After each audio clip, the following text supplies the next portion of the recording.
तमाम तरह की ब्लेसिंग के कारक गुरु हो रहे हैं अस्त। 15 जुलाई से लेकर 9 अगस्त तक अस्त अवस्था में रहेंगे गुरु। कौन सी राशियों को रहना होगा सावधान, कौन सी राशियों को हो सकती है धन की हानि, यहाँ वीडियो में आपको पूरी डिटेल में जानकारी देंगे। इसके साथ ही अंत में गुरु के उपाय भी बताएंगे, तो बने रहिए अंत तक वीडियो में हमारे साथ। नमस्कार, मेरा यूट्यूब चैनल एस्ट्रो नरेश पर आपका स्वागत है। मैं हूं नरेश कुमार। सबसे पहले उन दर्शकों का धन्यवाद जिन्होंने पेज को सब्सक्राइब किया है, पेज के वीडियोस को शेयर कर रहे हैं, लाइक कर रहे हैं और कमेंट बॉक्स में हमें अपनी राय भी लगातार भेज रहे हैं। दोस्तों, देवगुरु बृहस्पति अस्त हो रहे हैं। 15 जुलाई शाम 7:30 बजे के आसपास अस्त हो जाएंगे और 9 अगस्त तक अस्त स्थिति में रहेंगे। गुरु के अस्त होने पर मांगलिक कार्य रोक दिए जाते हैं क्योंकि गुरु ब्लेसिंग्स के कारक हैं। आपकी कुंडली में सबसे इंपॉर्टेंट ग्रह गुरु रोल प्ले करते हैं क्योंकि आज की डेट में जीवन यापन के लिए धन बहुत जरूरी है। आय भाव के भी कारक गुरु होते हैं, धन भाव के भी कारक गुरु होते हैं। इसके अलावा पंचम जो संतान का भाव होता है उसके भी कारक गुरु होते हैं और सबसे बड़ी बात जो भाग्य होता है 9th हाउस, उसके भी कारक गुरु हैं। यानी कि 4 भावों के कारक गुरु होते हैं। गुरु की 3 दृष्टियां होती हैं, जिस जिस भाव को गुरु देखते हैं वहां पर फल जो है आपको अच्छे मिलते हैं। तो यदि ऐसा ग्रह अस्त हो जाए तो आपको लाइफ में डेफिनेटली कुछ ना कुछ चैलेंजेस का सामना करना पड़ता है। कौन सी ऐसी राशियां हैं जिनको चैलेंजेस का सामना करना पड़ेगा, इस वीडियो में डिटेल से बताएंगे। कौन सी राशियां हैं जहां पर इस समय गुरु का गोचर शुभ चल रहा है वो भी बताएंगे। वहां पर भी हो सकता है कि कुछ ना कुछ चैलेंजेस आ जाए लाइफ में, तो बने रहिए वीडियो में अंत तक क्योंकि साथ में इसके रेमेडीज भी बताएंगे। तो सबसे पहले ये राशि तो गुरु की अपनी राशि होगी क्योंकि गुरु की 2 राशियां हैं, एक धनु राशि है और एक आपकी मीन राशि है। तो धनु राशि के जातकों के लिए गुरु चूंकि अस्त हो रहे हैं और गुरु यहाँ पर पहले ही अष्टम भाव में गोचर कर रहे थे। गुरु का गोचर इस समय कर्क राशि में हो रहा है, तो धनु राशि से अष्टम भाव में गोचर कर रहे हैं। अष्टम में अस्त भी हो गए, यानी कि पहले तो अष्टम में हो गए फिर अस्त भी हो गए। ये गोचर वैसे भी अच्छा नहीं चल रहा था आपके लिए। अब यहाँ पर गुरु का अस्त होना भी अच्छा नहीं है, तो यहाँ पर आपको अपने स्वास्थ्य का जरूर ध्यान रखना पड़ेगा। चूंकि गुरु अष्टम में है तो अष्टम से संबंधित फल आपके थोड़े से कमजोर हो जाएंगे और आपको अपनी सीक्रेसी, ये अष्टम भाव सीक्रेसी का भाव होता है, आपको अपनी सीक्रेसी का ध्यान रखना पड़ेगा। अब आज की डेट में सीक्रेसी क्या है, आपके तमाम तरह के सोशल मीडिया के पासवर्ड या फिर आपके तमाम तरह के फाइनेंशियल पासवर्ड, इनका थोड़ा सा ध्यान रखिए। इस अवधि के दौरान यहाँ पर आपको लॉस होता हुआ नजर आ सकता है, इसका इसलिए आपको ध्यान रखना है। ओवरऑल भी आपको जो है वो ध्यान रखना पड़ेगा क्योंकि आपकी राशि के लिए गुरु सिर्फ राशि के स्वामी नहीं है, आपके 4th हाउस के भी स्वामी है। मदर की हेल्थ को भी लेकर कंसर्न हो सकते हैं क्योंकि उस भाव का स्वामी भी अस्त हो गया है।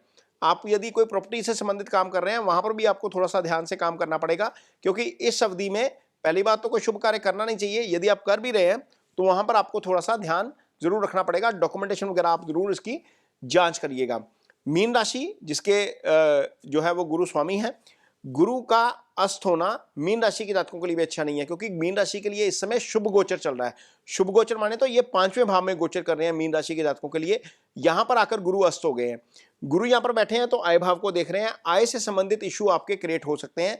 इसके अलावा क्योंकि गुरु की जो दूसरी राशि है, जो मूल त्रिकोण राशि है, जो धनु है, वो दशम में पड़ी है, ये आपके कारोबार को प्रभावित कर सकते हैं।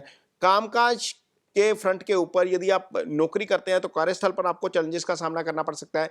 यदि आपका कारोबार है तो वहां पर आपको कुछ ना कुछ अड़चन होती हुई नजर आ सकती है। तो ये 2 राशियां तो ऐसी हैं जिनके लिए कारोबार और आय के लिहाज से चीजें अच्छी नहीं है। चूंकि पंचम में अस्त हो रहे हैं तो पंचम संतान का भाव होता है, बुद्धि विवेक का भाव होता है। कोई डिसीजन मेकिंग आपने करनी है तो यहाँ पर एक सेकेंड ओपिनियन जरूर लीजिए किसी ऐसे व्यक्ति की जो उस फील्ड में आपसे थोड़ा सा माहिर है या आपसे थोड़ा सा उसका जो है वो नॉलेज उसकी ज़्यादा है। तो ये डिसीजन मेकिंग एक महीने का समय है, लगभग 1 महीने से भी कम का समय है, 9 अगस्त तक का है। तो यहाँ पर थोड़ा सा संभल कर चलने की जरूरत पड़ेगी इन 2 राशियों को क्योंकि यहाँ पर जो है वो गुरु आपके लिए राशि के स्वामी हैं। बाकी जहाँ पर जो धनु राशि है और ये जो मीन राशि है, यदि हम कुंभ राशि को पकड़ेंगे तो कुंभ राशि के जातकों के लिए एक आय स्थान का स्वामी हो जाता है, एक धन स्थान का स्वामी हो जाता है। यानी कि गुरु की दोनों राशियां आय और धन भाव में आती हैं कुंभ राशि के जातकों के लिए। तो कुंभ राशि के जातकों के लिए भी यहाँ पर सावधानी की जरूरत है। कुंभ राशि के जातकों के लिए भी गुरु का गोचर वैसे भी अच्छा नहीं चल रहा क्योंकि ये 6ठे भाव में गोचर कर रहे हैं। तो 6ठे में गोचर कर रहे हैं, ऑलरेडी वीक है, वहां पर अस्त भी हो गए तो आय भाव और धन भाव से संबंधित समस्या आ सकती है। मनी के फ्लो में आपको डिस्टर्बेंस देखने को मिल सकती है। धन से संबंधित चीजें जो है वो थोड़ी सी डिस्टर्ब हो सकती हैं। आपका खर्चा ज़्यादा बढ़ सकता है, जिससे आपका धन थोड़ा सा कम होता हुआ नजर आएगा। तो यहाँ पर एंड में खैर गुरु की रेमेडीज भी बताएंगे। गुरु छठे भाव में गोचर कर रहे हैं, अस्त हो गए हैं, तो अनावश्यक विवाद में भी मत पड़िए, किसी भी विवाद में मत पड़िए जहाँ पर आप ये चीज़ें आपके लिए अच्छी नहीं है। अपनी सेहत का ज़रूर ध्यान रखिए, ये आपके लिए जो है वो थोड़ा सा सलाह है एस्ट्रोलॉजी के लिहाज से। यदि हम अगली राशि देखते हैं जिसको इसका नुकसान हो सकता है, वो है टॉरस। टॉरस के लिए यानी कि वृषभ राशि। वृषभ राशि के जातकों के लिए गुरु का जो मीन राशि है वो 12वें भाव में आ रही है, 11वें भाव में आ रही है। तो 11वें भाव के स्वामी का अस्त हो जाना, तीसरे भाव में गोचर कर रहे हैं गुरु, आपके लिए अच्छी स्थिति में नहीं है पहले ही। वैसे तो टॉरस के लिए गुरु जो है वो मित्र ग्रह नहीं है, लेकिन चूंकि शुभता के कारक हैं, ब्लेसिंग के कारक हैं, तीसरे भाव में ऑलरेडी गोचर हो रहा है, वो गोचर भी अच्छा नहीं है। तो आय भाव का स्वामी तीसरे भाव में जाकर अस्त हो रहा है, तो वो भी स्थिति अच्छी नहीं है।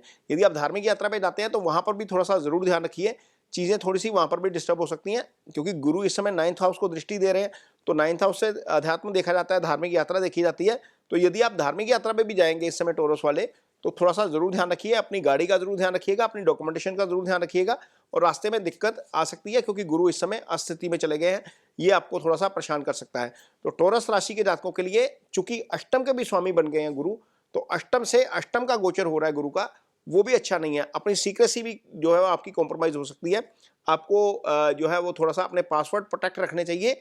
ये टॉरस के लिए यानी कि वृषभ राशि के जातकों के लिए होगा। और यदि मैं दूसरी राशि देखता हूँ, अगली राशि में देखता हूँ कि कौन सी राशि है जिसके लिए थोड़ा सा ये डिस्टर्बेंस देने वाला हो सकता है, वो है सिंह राशि। सिंह राशि के जातकों के लिए ये गोचर 12वें भाव में हो रहा है। 12वें भाव में गुरु का अस्त हो जाना, चूंकि सिंह राशि के जातकों के लिए 5th हाउस का स्वामी हो जाता है गुरु, और 5वां भाव बुद्धि विवेक का भाव होता है। यहाँ पर आपके लिए ये अच्छा नहीं है। सिंह राशि के जातकों के लिए पंचमेश है, ये पंचम के स्वामी का अस्त हो जाना अपने भाव से अष्टम में जाकर, ये स्थिति अच्छी नहीं है। आपके खर्चे यहाँ पर बढ़ा सकते हैं। यदि आपको कोई फॉरेन से कोई काम जुड़ा हुआ है तो वहां पर आपको डिस्टर्बेंस हो सकती है। एग्जीक्यूशन में आपका डिले हो सकता है, इस 1 महीने में हो सकता है कि वो चीजें एग्जीक्यूट ना हो। अगली राशि जिसको इसका थोड़ा सा नुकसान देखने को मिल सकता है वो है वृश्चिक राशि। वृश्चिक राशि के जातकों के लिए इस समय गोचर शुभ चल रहा है, 9th हाउस में गोचर चल रहा है, धन भाव के स्वामी हैं, क्योंकि धन भाव में मूल त्रिकोण राशि धनु पड़ी हुई है, लेकिन उस राशि के स्वामी का अस्त हो जाना धन की हानि करवा सकता है। और चूंकि ये गोचर शुभ है तो यहाँ पर शुभता में थोड़ी सी कमी जरूर आ सकती है, क्योंकि अस्त है, अस्त ग्रह अपने 50% फल ही कर पाता है। हालांकि ये राशि का मित्र है, मंगल की राशि होती है, गुरु यहाँ पर पंचमेश होते हैं, पंचम के स्वामी और दूसरे भाव के स्वामी का 9th हाउस में जाकर अस्त हो जाना अच्छा नहीं है। अपने संतान का जरूर ध्यान रखिए, अपने बुद्धि विवेक के साथ जो है वो काम लीजिए, और कोई भी इंपॉर्टेंट डिसीजन मेकिंग करनी है उसमें सेकंड ओपिनियन जरूर लीजिए। जो लोग मार्केट में काम करते हैं, स्पेकुलेशन का काम करते हैं, उन्हें यहाँ पर थोड़ा सा अवॉइड करना चाहिए, क्योंकि जो है वो धन भाव का स्वामी अस्त है, पंचम जो इजी गेन का भाव होता है उसका स्वामी अस्त है। तो यहाँ पर वृश्चिक राशि के जातकों को इस चीज का खास तौर पर ध्यान रखना पड़ेगा। जिनके कुंडली में गुरु खराब है उनको गुरु की रेमेडी के तौर पर सबसे पहले तो अपनी टीचर का ब्लेसिंग लेना चाहिए, क्योंकि टीचर ही गुरु का जो है वो कारक है, इसको जो माना गया है। अदरवाइज घर में आप बुजुर्गों का आशीर्वाद लेते हैं तो वो भी गुरु की कैटेगरी में आते हैं, यानी कि गुरु को रिप्रेजेंट करते हैं। यदि आप महिला हैं, फीमेल हैं, तो आपका पति जो है वो हस्बैंड है, वो गुरु के कारक होते हैं। ये तो जो है वो गुरु के सिंपल जो सीधे सीधे जो है वो रेमेडीज हैं जो इंसानों से संबंधित हैं, जो गुरु के तौर पर माने जाते हैं एस्ट्रोलॉजी के मुताबिक। यदि आप ये नहीं कर पाते, या आपका टीचर आपको नहीं मिल पाता, या फिर आप कहीं ऐसी स्थिति में नहीं है कि घर में बुजुर्ग नहीं है जो गुरु के कारक हैं, तो क्या करिए, गुरुवार के दिन जो पीली दाल होती है चने की, वो केले के पेड़ के ऊपर अर्पित करिए। और पीला जो वस्त्र है वो दान किया जा सकता है, पीला प्रसाद जो होता है वो पीली वस्तुएं जो होती हैं वो दान की जा सकती हैं, इवन पीले फूल भी दान किए जा सकते हैं। ओम ब्रह्म बृहस्पतये नमः गुरु का बीज मंत्र है, उसका जप किया जा सकता है। कम से कम 1 या 2 माला डेली जरूर करनी चाहिए गुरुवार के दिन शुरू करके। इसको लगातार कंटिन्यू रखिए, खासतौर पर जिनकी गुरु की महादशा चल रही है उनको ये जप जरूर करना चाहिए। ये कुछ रेमेडीज हैं गुरु की जो आपको डेफिनेटली, यदि आपकी कुंडली में गुरु वीक है तो आपको उसमें जरूर मदद करेंगी। वीडियो आपको कैसा लगा इस पर कमेंट बॉक्स में अपनी राय जरूर दीजिए। यदि वीडियो अच्छा लगे तो उसे शेयर जरूर करिए, पेज को सब्सक्राइब जरूर करिए। इसके साथ ही मुझे दीजिए इजाजत, नमस्कार।